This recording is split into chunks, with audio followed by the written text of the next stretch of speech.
Colin Powell a rencontré pendant 3 heures Yasser Arafat ce matin. Le président palestinien demande que les forces israéliennes se retirent des territoires occupés. Washington appelle Israël à laisser rentrer les organisations humanitaires dans le camp de réfugiés de Jenin.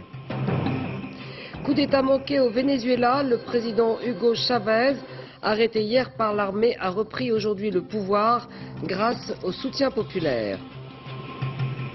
C'est le coureur belge Johan Museeuw qui a remporté la 100e édition du Paris-Roubaix aujourd'hui à l'issue de 6h30 de course.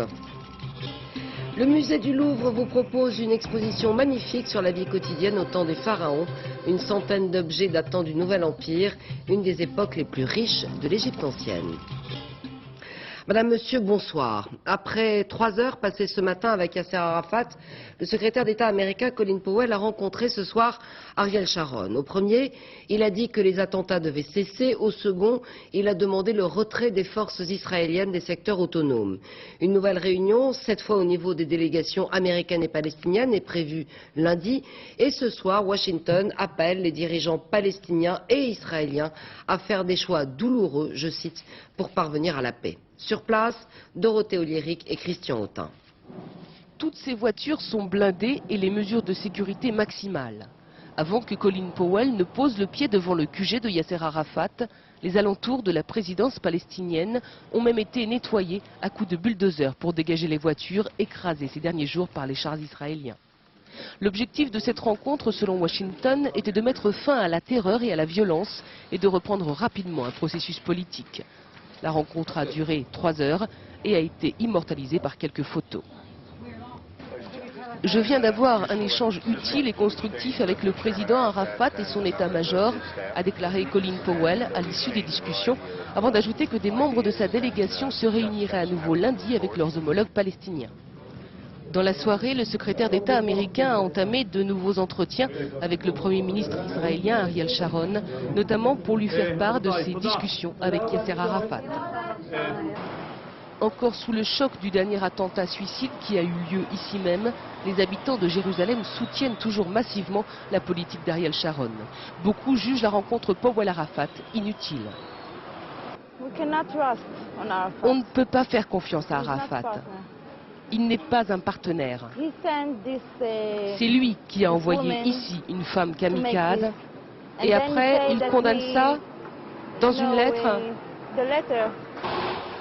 L'opération militaire israélienne se poursuivra jusqu'à ce qu'elle aboutisse à la destruction des infrastructures terroristes.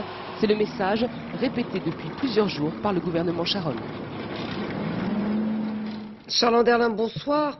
On attendait beaucoup de cette rencontre, de ces rencontres avec Yasser Arafat ce matin et avec Ariel Sharon cet après-midi. Alors est-ce que Colin Powell a obtenu quelque chose? Oui, Colin Powell n'a pas encore réussi à résoudre la quadrature du cercle du Proche-Orient. Vous l'avez dit, Yasser Arafat exige, avant de proclamer tout cessez-le-feu, le retrait des forces israéliennes des villes autonomes. Les Israéliens, eux, refusent. Ils ont expliqué à Colin Powell qu'un retrait prématuré entraînerait nécessairement une reprise du terrorisme. Ils veulent également des engagements fermes que les Palestiniens lutteront contre les islamistes et également muselleront le Fatah de Yasser Arafat. Les négociations se poursuivent, vous l'avez dit, des délégations se rencontreront demain. Elles examineront un projet de cessez-le-feu américain qui comporte un point intéressant, à savoir que George Tenet en personne, le patron de la CIA, viendrait diriger la mise en place du cessez-le-feu. Cela dit, un détail, le dossier israélo-palestinien n'est pas le seul qui inquiète les Américains. Colin Powell estime en effet que la situation à la frontière israélo-libanaise est explosive et il devrait se rendre à Damas dans les jours qui viennent. Merci Charles. À Jenin, le camp de réfugiés au cœur de la ville, qui abrite près de 14 000 personnes, est toujours interdit. Washington demande au gouvernement israélien de laisser entrer les organisations humanitaires pour porter secours aux civils et permettre plus de transparence après les combats extrêmement violents qui ont provoqué un nombre de victimes impossible à évaluer à ce jour. Dans la ville même, le couvre-feu imposé par l'armée israélienne a été brièvement levé, permettant aux habitants de sortir de leur maison pour la première fois depuis 11 jours. Reportage de nos envoyés spéciaux Agnès Varamian et Philippe Turpot. Sans patrouille ni haut-parleurs, l'occupation israélienne impose sa discipline. Un retrait des chars de quelques centaines de mètres et les enfants respirent. Il est 9 h ce matin. Les marchands, les premiers sortis, improvisent un semblant de souk au coin des rues. J'ai entendu dire hier qu'ils lèveraient le couvre-feu. Ce matin, ils n'ont rien annoncé, mais je suis venu. 10 minutes et les étals se vident, autant par crainte des lendemains que par nécessité. Le problème, c'est les vivres, les médicaments et le lait pour les enfants. Les voisins, les cousins se retrouvent, inquiets les uns pour les autres. L'épicier se désole auprès de ses clients, il n'y a plus de farine. Le décompte des heures s'égrène trop vite pour les employés de la mairie. Depuis le passage des chars, la ville n'a ni eau ni électricité. Je resterai ici tant que le conduit ne sera pas réparé. À portée de vue, présents, quoi qu'il en soit, dans les esprits, les chars israéliens. Ils poursuivent leurs incursions dans le camp. 6 heures sans couvre-feu et les habitants découvrent l'empreinte de Tsahal sur la ville. Le pharmacien n'a plus d'officine. Tous ceux qui sont là sont maintenant des bombes à retardement qui un jour exploseront au cœur d'Israël. À l'entrée du camp, ce sont d'interminables négociations pour la Croix-Rouge. En jeu, l'évacuation d'un blessé de l'hôpital. Dans la ville, le couvre-feu ne sera bientôt que l'évocation d'une liberté déjà imaginaire. Il ne reste plus que 15 minutes, on a peur que les chars n'arrivent. Il est un peu moins de 14 heures, Jenin est rendu à ses occupants. L'armée israélienne n'a pas eu besoin d'annoncer la fin du couvre-feu pour que les Palestiniens de Jenin rentrent chez eux, sans savoir exactement quand ils pourront reprendre possession de leur ville. À Bethléem, les autorités israéliennes ont accepté de faire passer quelques médicaments destinés à des pères franciscains. Ils ont proposé aux militants retranchés dans l'église d'être jugés ou de s'exiler à jamais, une offre rejetée par les Palestiniens. Les habitants de Bethléem ont pour la première fois aujourd'hui, vous le voyez, pu être ravitaillés en vivres. En revanche, les journalistes présents dans un hôtel face à la basilique ont été expulsés par l'armée. De plus en plus de jeunes palestiniennes sont volontaires pour mourir en kamikaze. Avant-hier à Jérusalem, c'est une femme qui a fait exploser la bombe qu'elle portait à l'entrée d'un marché. Pour la première fois, l'une d'entre elles, arrêtée mercredi dernier par la police israélienne, juste avant qu'elle ne provoque un attentat, s'est expliquée devant une caméra sur son engagement. Un document exceptionnel qui a été diffusé à la télévision israélienne. Regardez. Si Dieu accepte mon opération, je serai gagnante à plus d'un titre. Le paradis? Bien sûr. Qu'y a-t-il mieux que le paradis? Je souhaite que Dieu me le donne. Je souhaite sincèrement que notre cause puisse l'emporter, que je puisse gagner le paradis. Comment est-il possible que les commanditaires aient pu vous faire rentrer un truc fou dans la tête? Je n'ai vu personne. Personne? Je ne connais personne. Je n'appartiens ni aux martyrs d'Al-Aqsa, ni à Hamas, ni au Fatah, à personne. Je suis sûre de mes convictions, tout simplement.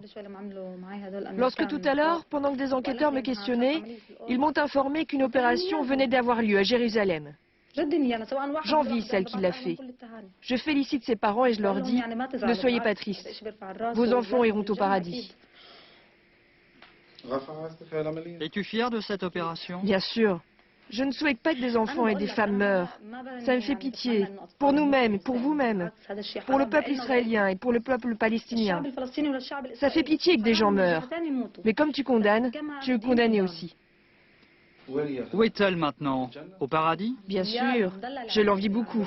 Elle doit être tout près de Dieu. Est-il possible que Dieu chérisse les suicidaires, ceux qui se tuent? Il les gâte? Il ne s'agit pas d'un suicide. Si c'est un Non, suicide. un martyr. C'est une opération de martyr. Vous ne pouvez pas nous comprendre. Et nous ne pourrons pas vous comprendre. Comment une fille de ton âge? Je ne suis pas de ton avis et toi tu n'es pas du mien. Cela veut dire qu'il y a une grande différence entre nous. Voilà, c'était le témoignage d'une jeune femme kamikaze arrêtée donc par les Israéliens avant qu'elle ne provoque un attentat. En Espagne, 30 000 manifestants ont défilé en faveur des Palestiniens à Barcelone mais aussi à Madrid. Déjà hier à Londres, Berlin et Amsterdam, plusieurs dizaines de milliers de manifestants s'étaient rassemblés pour demander l'arrêt des opérations militaires dans les territoires. Aujourd'hui à Berlin, 1 millier de personnes ont défilé pour soutenir le gouvernement israélien. Une réponse à la gigantesque manifestation qui a eu lieu à Berlin aussi hier. Après l'explosion d'un camion-citerne à Djerba en Tunisie, près d'une synagogue qui a causé la mort de 17 personnes, dont 11 Allemands, Berlin a demandé à la Tunisie une meilleure coopération sur l'enquête. Le gouvernement tunisien maintient la thèse de l'accident. Il est vrai que Djerba est la première destination touristique en Tunisie. Sur place, le reportage de nos envoyés spéciaux Claude Sampère et Philippe Quéroux. L'eau est encore fraîche et pourtant les vacanciers sont déjà là. Djerba accueille chaque année plus d'1 million de touristes. L'explosion d'un camion de gaz au centre-ville il y a quelques jours, près d'une synagogue, n'a pas provoqué de vague de départ. Officiellement, les autorités parlent toujours d'un accident et les touristes ne savent pas grand-chose. On ne sait pas trop, il y a plusieurs versions, donc on ne sait pas vraiment ce qui s'est passé, s'il y a eu le nombre de victimes. On n'a pas eu d'infos du tout. On a eu des oui-dire pour les gens qui ont écouté la télé. Et simplement, il y a des Français qui nous ont appelés de France pour savoir si on n'était pas dans le coup, quoi. C'est tout. Et quand vous discutez avec les gens locaux, ils vous disent quoi? No comment. Ici, même le directeur de l'hôtel semble tout ignorer de l'événement. Vous pensez que cette explosion peut avoir des conséquences sur le tourisme? C'est pas une explosion, c'est un accident. Il y a le chauffeur qui est mort, le chauffeur de camion, c'est tout. Monsieur le directeur, il y a 4 Allemands qui sont morts et il y a 26 blessés allemands. D'après nos informations, d'après ce que nous ont été communiqués, il y avait le chauffeur de camion qui était mort et quelques blessés, c'est tout. Monsieur le directeur, je peux vous dire qu'il y a des touristes allemands qui sont morts. Vous n'êtes pas au courant? Non, non. En visite à Djerba, le ministre du Tourisme s'en tient à la version officielle. L'explosion est un accident qui n'aura pas d'impact sur l'affluence touristique. Aujourd'hui, nous sommes en début avril, nous avons un taux d'occupation de 75% dans cet hôtel. Je suis confiant, je pense que 2002 réalisera les chiffres de 2001. Officiellement, à Djerba, il ne s'est donc rien passé, juste un banal accident qui ne risque pas de mettre en danger la saison touristique. Au Venezuela, le coup d'État qui avait renversé le président Hugo Chavez aura duré moins de 48 heures.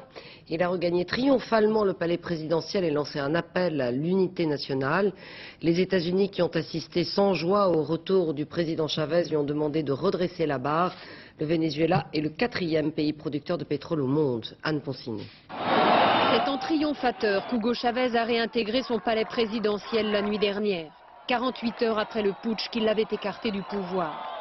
Comme à son habitude, il s'est enflammé pendant 1 heure devant micros et caméras pour remercier ses partisans. Le pays réel finalement l'a emporté parce que le pays réel tient dans ses mains le drapeau de la raison. Le pays réel, selon lui, c'est la population des bidonvilles, descendue par dizaines de milliers de personnes dans les rues pour protester contre l'éviction de son président. C'est aussi une partie de l'armée qui a refusé d'obéir au nouveau président putschiste, Pedro Carmona. Hier, soutenu par la foule, ces parachutistes envahissent le palais présidentiel et après plusieurs heures de bras de fer, Carmona démissionne alors qu'il avait été lui aussi installé la veille par des militaires. Carmona, leader patronal, était entré en guerre ouverte contre Chavez il y a 4 mois avec le soutien des milieux économiques et des classes moyennes. Chavez aura été le plus fort, il retrouve sa place et avec lui ses cadres dirigeants, à une notable exception près. Les hommes très marqués à gauche à qui il avait confié le puissant secteur pétrolier ont démissionné. Le patronat appréciera, lui qui reprochait à Chavez sa mainmise politique sur l'économie vénézuélienne.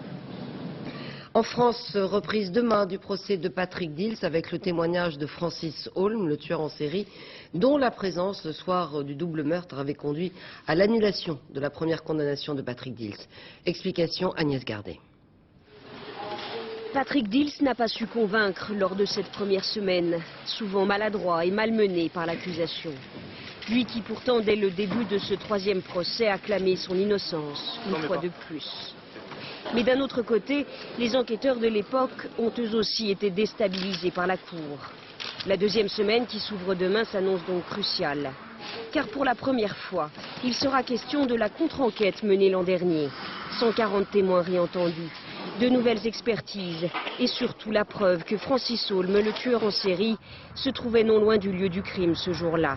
Mais cela ne suffit pas à troubler les avocats des familles des victimes. Holm n'a qu'une constante dans toutes ses déclarations. La seule constante que j'y vois, c'est qu'il dit « je n'ai pas tué les 2 enfants de Montigny ». Le tueur en série viendra témoigner mercredi devant la cour d'assises de Lyon.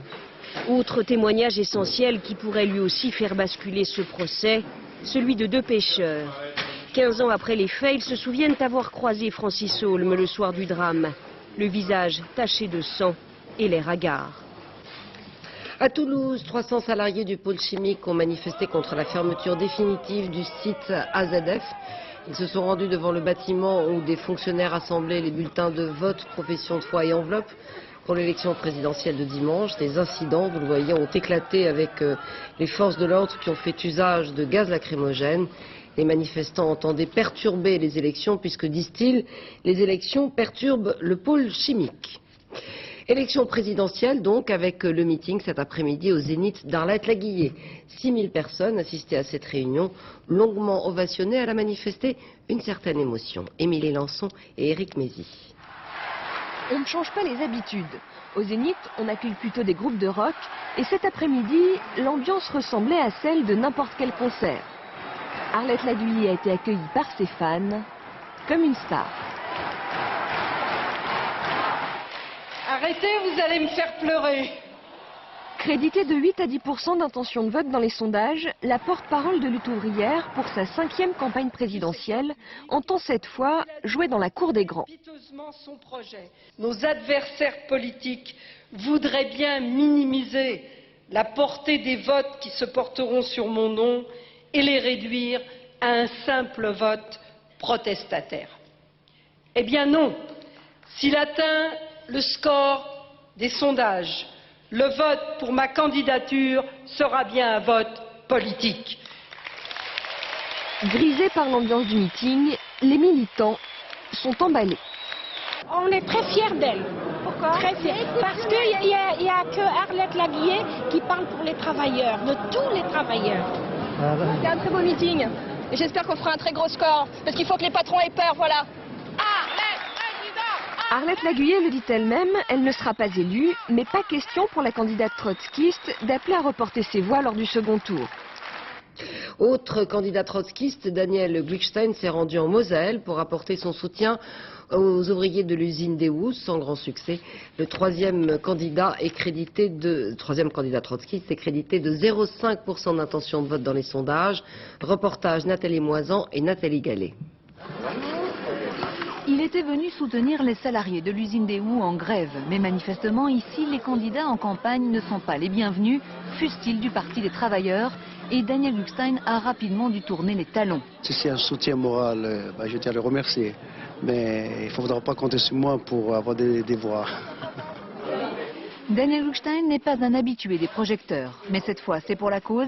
Les militants requis pour le tournage du clip de la campagne officielle sont incités à marteler le thème favori du candidat, la dénonciation du travail de nuit des femmes. Plus général, dans une remise en cause des droits des femmes, dans lequel on doit inscrire au moins la gynéco, les droits liés au congé maternité.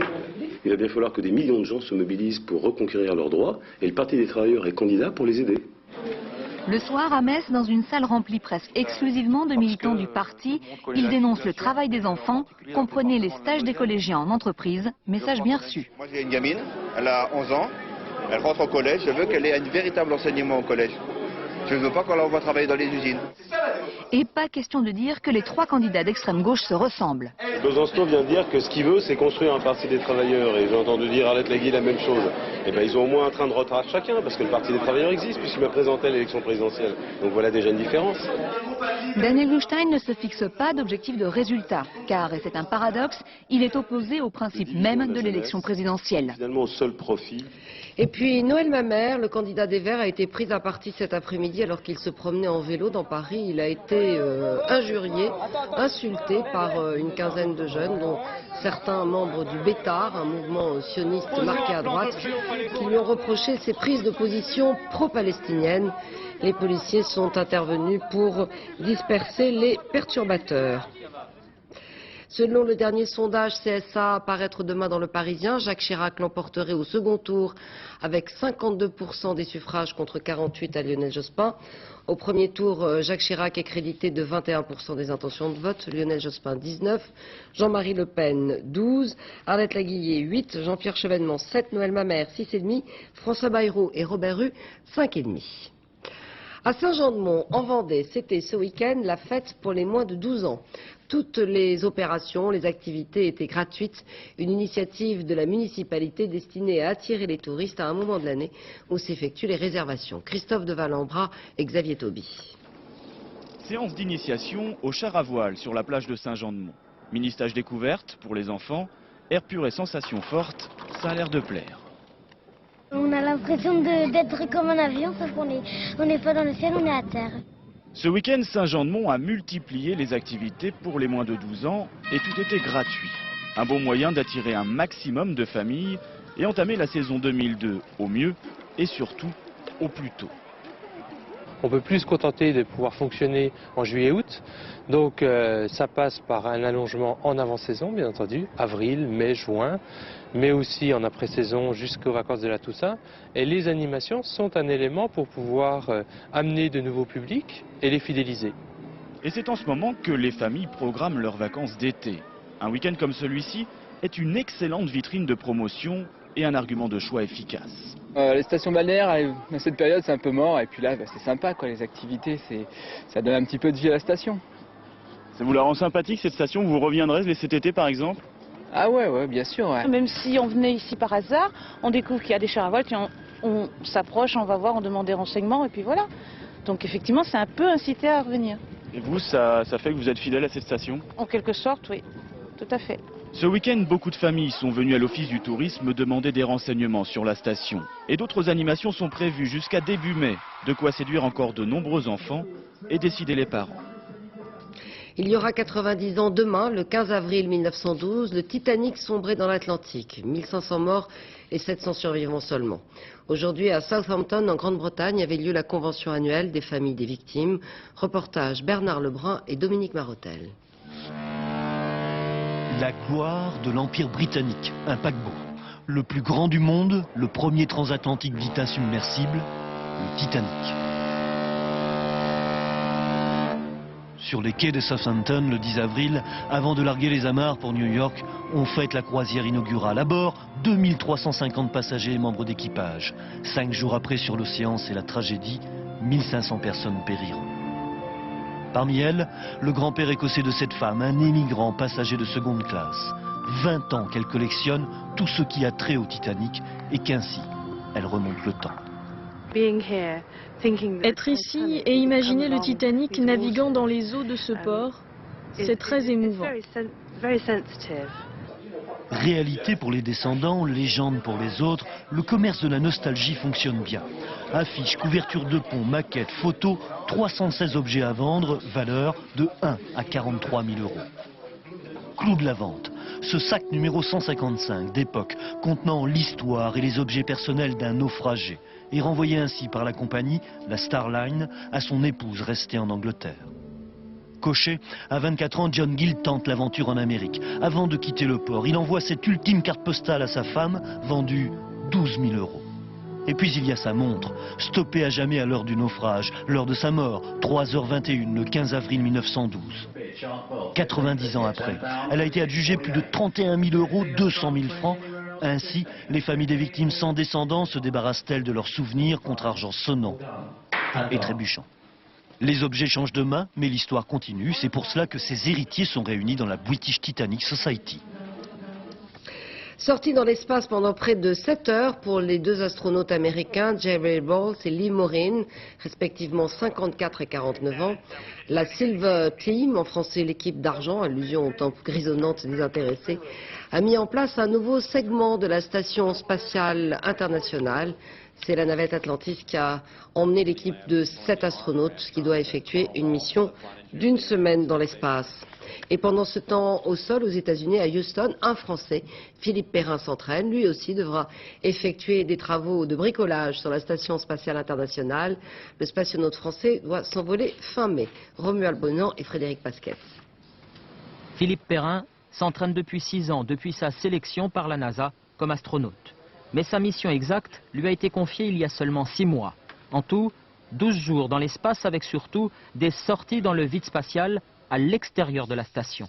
Aujourd'hui, l'heure est aux derniers entraînements en simulateur et en piscine. À chaque fois, 6 heures de plongée pour affiner inlassablement les gestes que ce super mécanicien devra accomplir. C'est des outils tout à fait analogues à ce qu'on va utiliser dans l'espace. Ici, vous avez par exemple une visseuse électrique. C'est ce qui va nous donner la puissance et la force nécessaires à boulonner les boulons qui vont retenir la structure donc, du bras robotique canadien sur le treillis métallique de la station. Accroché à la station qui fonce à 22 000 km/h, le spationaute français devra d'abord installer les fixations d'un énorme bras robot de 17 mètres. Celui-ci servira à greffer de nouveaux panneaux solaires. Un travail méticuleux, éprouvant physiquement, surtout à cause des changements de température, de l'ombre au soleil de moins 100 à plus 100 degrés. Le rythme est très soutenu, donc on passe d'une tâche à l'autre sans avoir vraiment le temps de respirer, avec une fatigue musculaire qui s'installe, surtout dans les avant-bras. Et alors il faut passer outre les peines, les problèmes de scaphandre qui va coincer ici, qui va coincer là. Philippe Perrin devra aussi arpenter les parois courbes du module russe, jugé trop fragile par la NASA face au risque de collision avec des micrométéorites. Il va donc falloir le blinder. Oh, c'est de l'atoll en double épaisseur, donc quelque chose de simple et robuste. Une mission de bricolage de génie pour continuer la construction de la station internationale. Un Lego de 400 tonnes qui nécessitera plusieurs centaines de sorties spatiales après celle du Français.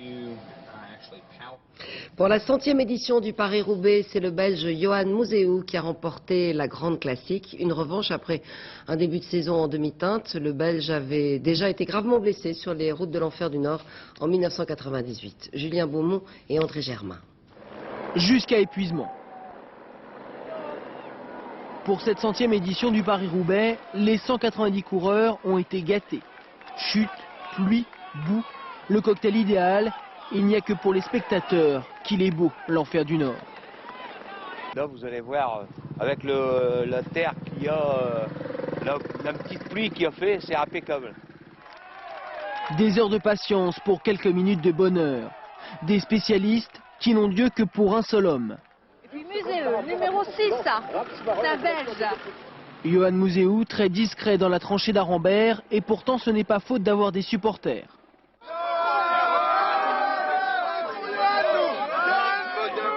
Le Belge a attendu un secteur plus calme pour s'échapper. Nous sommes à 40 km de l'arrivée, il se lance seul.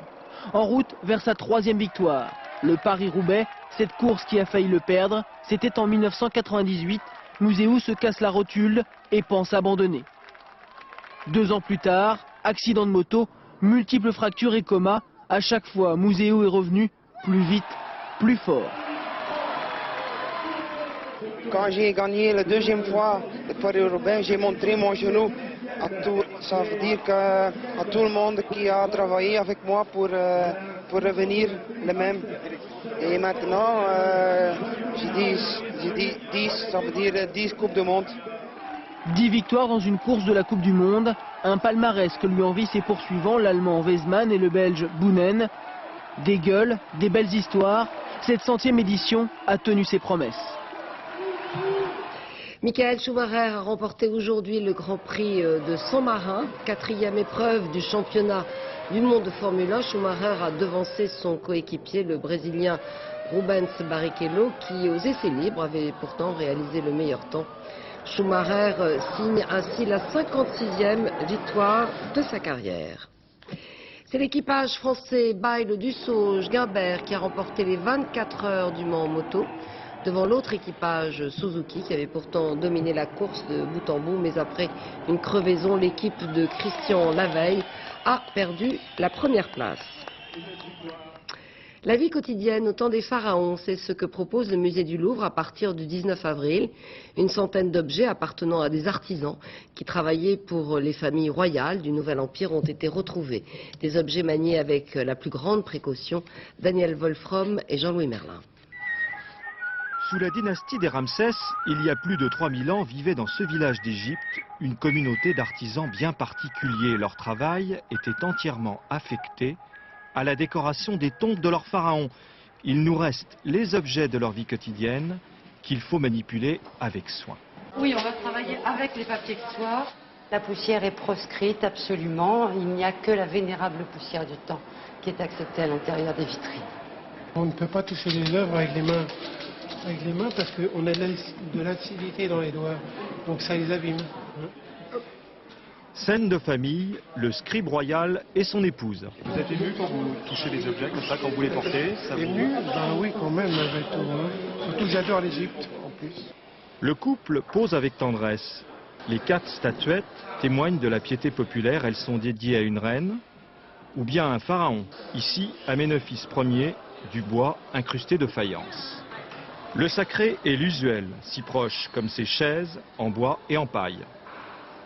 C'est une exposition, oui, qui, je l'espère, étonnera le visiteur dans la mesure où j'ai réuni essentiellement des objets très ordinaires, très quotidiens, et ils sont à ce point ordinaires qu'ils en deviennent extraordinaires dans la mesure où ils ont plus de 3000 ans. Ceci est un miroir avant l'invention du verre et ces fioles, ce sont des vases à onguents avec tout le nécessaire pour le fard des yeux. L'architecte Senedjem avait pris soin de décorer sa propre tombe. La beauté de ce caveau restitué ici grandeur nature atteste que certains de ses artisans étaient devenus de véritables notables. C'est la fin de ce journal. À suivre, élection 2002 avec Noël Mamère, puis la météo de Patrice Drevet. Minuit 5, le dernier journal, Jean-Claude Renaud. Demain, je vous retrouve dès 7h10 pour les 4 vérités avec d'abord Corinne Lepage, puis Olivier Besancenot. Excellente soirée à tous sur France 2.